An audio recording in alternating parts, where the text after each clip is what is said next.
يلا بينا بقى نعمل عصير جوافة. انا عصرت الجوافة تمام. حط الجوافة كده تمام. نجيب بقى اللبن بتاعنا. انا بحب اجيب من عند اللبان.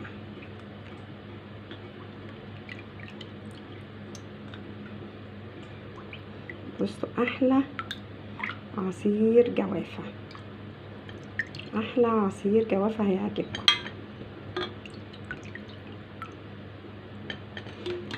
جربوه هيعجبكم جامد جدا.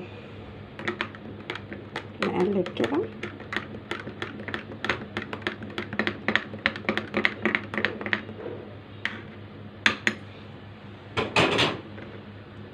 اهو، عصير جوافة باللبن تحفة.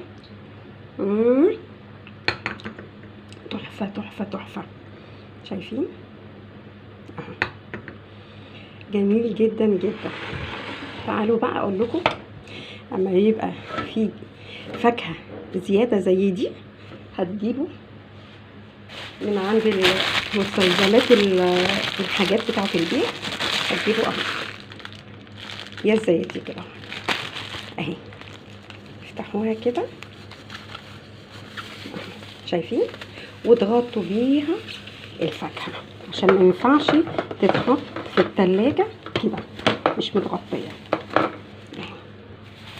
اهي فردته اهو، تروحي مغطية كده، تلبسيها كده في الطبق اهو، هتحفظ لكم الفاكهة بتاعتكم اهي.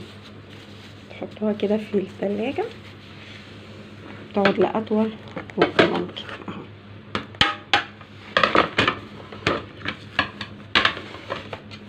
اهي رخيصة مش غالية، جميلة جدا اهي. من اي مستلزمات هتلاقوها اهي، تبقى عبارة عن كده بأستك وتفردوها كده. انا بوريكم اهو، وتلبسوا حتى لو مش فاكهة، بواقي اكل، اي حاجة عايزة تحفظيها اهو. يلا نشرب بقى عصير الجوافة باللبن ده.